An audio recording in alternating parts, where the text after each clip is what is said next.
আসসালামু আলাইকুম। এখন শুনবেন সংবাদ শিরোনাম। দিনাজপুর থেকে প্রধানমন্ত্রীর ঐতিহাসিক খাল খনন কর্মসূচির উদ্বোধন। ফ্যামিলি কার্ডকে সার্বজনীন করার সিদ্ধান্ত নিয়েছে সরকার, জানালেন সুধী সমাবেশ। শেষ কর্মদিবসে লঞ্চ, বাস, ট্রেনে বাড়ির পথ ধরেছেন অনেকেই। বাড়তি ভাড়া আদায় করায় কয়েকটি পরিবহনকে জরিমানা। ফিটনেসবিহীন গাড়ির বিরুদ্ধে মন্ত্রীর কড়া বার্তা। লাইলাতুল কদরের খোঁজে রাতভর ইবাদত বন্দেগীতে কাটাবেন মুসল্লিরা। ঈদ জামাতের জন্য প্রস্তুত হচ্ছে জাতীয় ঈদগাহ, থাকবে কড়া নিরাপত্তা।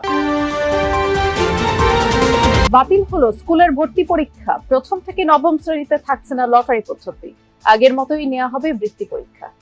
এতক্ষণ শুনছিলেন সংবাদ শিরোনাম, এখন শুনবেন। আগামী 2 বছরের মধ্যে দেশের জনগণের আয় দ্বিগুণ করা সরকারের লক্ষ্য বলে জানিয়েছেন প্রধানমন্ত্রী তারেক রহমান। বলেছেন, দেশের জনগণ পাশে থাকলে যে কোনো পরিকল্পনাই বাস্তবায়ন সম্ভব। দিনাজপুরে খাল খনন কর্মসূচির উদ্বোধনের পর এসব কথা বলেন সরকার প্রধান। জানান, মধ্যপ্রাচ্যে যুদ্ধ পরিস্থিতির কারণে অর্থনীতির উপর চাপ পড়লেও নির্বাচনী প্রতিশ্রুতি বাস্তবায়ন শুরু করেছে সরকার। বাবা প্রয়াত রাষ্ট্রপতি জিয়াউর রহমানের মতো কাদা মাটির কাছাকাছি প্রধানমন্ত্রী তারেক রহমান 21 বছর পর নানাবাড়ি দিনাজপুরে এসেই পায়ে হেঁটে ছুটলেন গ্রামের পথে। প্রধানমন্ত্রী নিজেই তুলে নিলেন কোদাল। বলরামপুরের 12.2 কিলোমিটার দীর্ঘ সাহাপাড়া খাল খননের মধ্য দিয়ে উদ্বোধন করলেন দেশব্যাপী নদী, নালা, খাল, জলাধার খনন ও পুনঃখনন কর্মসূচি। তারেক যে আসলে খাল খনন হলে আমরা এলে অল্প পানিতে ডুবে যাইতো, হয়তো আর ডুববে না, এই জন্য আমরা এখানে আসছি। এখানে খাল খনন করলে মাছ চাষ করা যাবে, হাঁস পালন করা যাবে। বন্যার কারণে আমাদের ধানগুলো নষ্ট হয়ে যায়। এই নদীটা খনন হলে পানিটা সারাম বাইর হয়ে যাবে, আমাদের ষোলনা আবাদ হবে। নদী খনন হলে আবাদ পানি ভালো হবে, দেশের উন্নয়ন হবে, আমাদের গ্রাম এলাকার উন্নয়ন হবে। দুপারে অপেক্ষমান জনগণের কাছে খালের বহুমুখী ব্যবহার তুলে ধরেন প্রধানমন্ত্রী। বলেন, শুধু খাল না, বহু নদীও ভরাট ও দখল হয়ে গেছে। তুলে ধরেন 5 বছরে 20,000 কিলোমিটার খাল খননের পরিকল্পনার কথা। একই সাথে ভূগর্ভস্থ পানির বদলে মাটির উপরের পানি ব্যবহারে গুরুত্ব আরোপ করেন। খাল খননের মাধ্যমে উজানের সময়, বর্ষার সময় যে অতিরিক্ত পানিটা, সেই পানিটা আমরা ধরে রাখবো, যাতে শুষ্ক মৌসুমেই হোক, বর্ষা মৌসুমেই হোক, আমরা আমাদের কৃষক ভাইদেরকে পানি সরবরাহ করতে পারি, যাতে আমরা আমাদের কৃষির উৎপাদন বাড়াতে পারি। প্রধানমন্ত্রী তারেক রহমান বলেন, স্বনির্ভর বাংলাদেশ গড়তে চায় তাঁর সরকার। 2 বছরে জনগণের আয় দ্বিগুণ করাই লক্ষ্য। জনগণ পাশে থাকলে যে কোনো পরিকল্পনা বাস্তবায়ন সম্ভব বলেও বিশ্বাস করেন সরকার প্রধান। নির্বাচনের সময় যেমন আপনারা আমাদেরকে সমর্থন দিয়েছেন, এখনো কিন্তু আপনাদের সমর্থন ছাড়া কিন্তু আমরা এই কাজগুলো করতে পারবো না। জনগণের সমর্থন ছাড়া দেশ উন্নয়নের কাজ করা সম্ভব নয়। জনগণ সমর্থন দিলে, কারণ আমরা বিশ্বাস করি জনগণই হচ্ছে আমাদের সকল ক্ষমতার উৎস। দেশের মালিক হচ্ছেন আপনারা। কাজে মালিক যদি সাথে থাকে, তাহলে আমরা যে কোনো কাজ ইনশাআল্লাহ করে তুলতে পারবো, যে কোনো পরিকল্পনাকে সফল করতে পারবো। যে কাজ করলে মানুষের উপকার হয়, বিএনপি সরকার সেই কাজ করতে চায় বলেও মন্তব্য করেন প্রধানমন্ত্রী। কেউ কেউ বিভ্রান্তি ও বিশৃঙ্খলা সৃষ্টি করতে চায় বলেও শঙ্কা প্রকাশ করেন। অনেকেই বাড়ির পথ ধরেছেন। বাস, লঞ্চ, ট্রেন, যে যেভাবে পেরেছেন রাজধানী ছেড়ে যাচ্ছেন। এদিকে সড়ক পথের ঈদযাত্রায় বাড়তি ভাড়া আদায় করায় গাবতলী টার্মিনালে কয়েকটি পরিবহন প্রতিষ্ঠানকে জরিমানা করা হয়েছে বলেও জানা গেছে। আমরা সহকর্মীদের কাছ থেকে জানবো, এই লঞ্চগুলো সাধারণ সময় দেখা যায় যে 8টা-9টার মধ্যেই ছেড়ে যায় বিথি। যেহেতু এখন ঈদের সময়, অর্থাৎ ঈদের ছুটি শুরু হয়ে গেছে, সেক্ষেত্রে লঞ্চগুলো ঠিক মতো সময় মতো ছাড়ছে কিনা, যারা বাড়ির পথ ধরেছেন তারা কি বলছেন জানতে চাই। কারণ হচ্ছে, যেহেতু আজকে শেষ কর্মদিবস ছিল, অনেকেই আজকেই রওনা দিয়েছেন। সেই কারণ দেখা গেল কেউ আমরা দেখেছি দৌড়েও লঞ্চে উঠতে দেখেছি আমরা। তবে খুব বেশি সময় কিন্তু নিচ্ছে না লঞ্চগুলো ছাড়তে। এবং এখন পর্যন্ত 6টা থেকে 7টার মধ্যে 4টি লঞ্চ ছেড়ে গিয়েছে, এবং 4টি লঞ্চের কোনোটিতে কিন্তু আমরা অতিরিক্ত যাত্রী আমরা নিতে দেখিনি। লঞ্চগুলো বেশ ফাঁকাই ছিল। এখানকার যিনি কর্তৃপক্ষ বলছেন যে বরাবরই যেদিন থেকে সরকারি ছুটি শুরু হয় এবং শেষ কর্মদিবস যেদিন, সেদিন চাপ একটু বাড়ে, কিন্তু মূল চাপটা হবে আগামীকাল, অর্থাৎ কালকে মূল চাপটা হবে। আজকে বড় যে 70 থেকে 80টির মতো লঞ্চ সারা দিনে চলাচল করবে।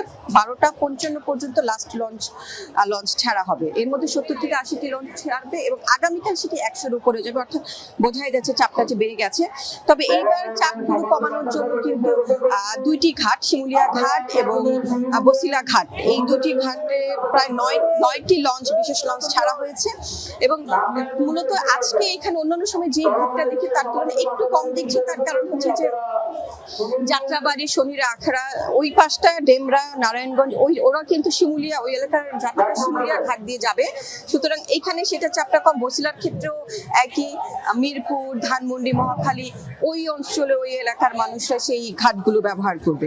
তবে এখন পর্যন্ত যাত্রীদের নির্বিঘ্নে যেতে পারে, কোনো রকম অব্যবস্থাপনা যাতে না হয় সেখানে 174টি লঞ্চ এবার ছাড়া হয়েছে এবং 137টি রুটে এই লঞ্চগুলো চলবে।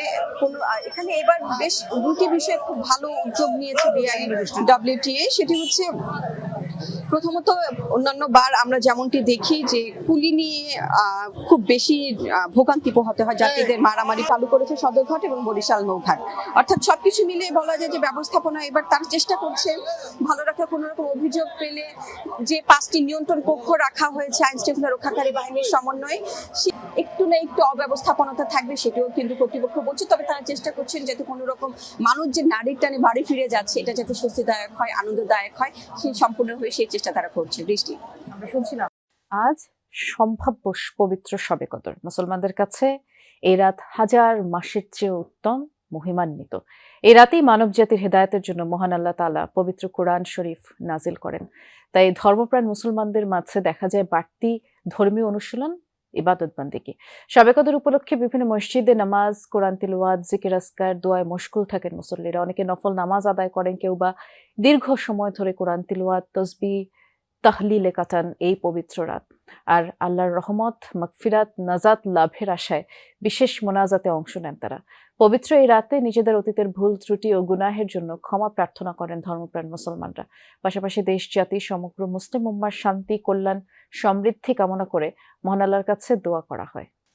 জাতীয় ঈদগাহ মাঠে জামাতের প্রস্তুতি প্রায় সম্পন্ন। এবার 35,000 মানুষ একসাথে নামাজ পড়তে পারবেন, এ তথ্য জানিয়েছেন ঢাকা দক্ষিণ সিটি কর্পোরেশনের প্রশাসক মোহাম্মদ আব্দুস সালাম। সকালে জাতীয় ঈদগাহ পরিদর্শন শেষে তিনি বলেছেন, সার্বিক নিরাপত্তায় সব রকম ব্যবস্থা রাখা হয়েছে।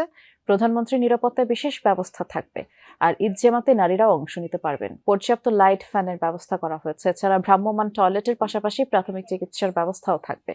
বৃষ্টির জন্য সব ধরনের প্রস্তুতি রয়েছে জানান ডিএসসিসির প্রশাসক। সাজগোজ ছাড়া ঈদে নারীর পরিপূর্ণতা আসে না, তাই পোশাকের পাশাপাশি প্রসাধনী সামগ্রীর গুরুত্বও কিন্তু কম নয়। উৎসব সামনে রেখে সৌন্দর্যবর্ধক সামগ্রীর দোকানগুলোতেও ক্রেতাদের প্রচুর ভিড় দেখা গেছে। পরিবার, প্রিয়জনের সাথে আনন্দ ভাগাভাগি করাই উৎসবের মূল কথা নয়, বরং নিজেকে একটু ভিন্নভাবে সাজাতেও ব্যস্ত সময় পার করেন ক্রেতারা। রাজধানীর শপিং মল আর মার্কেটের প্রসাধনীর দোকানগুলো এখন ঈদ উপলক্ষে বেশ জমজমাট। Lipstick, foundation, eyeshadow, blush, nail polish থেকে শুরু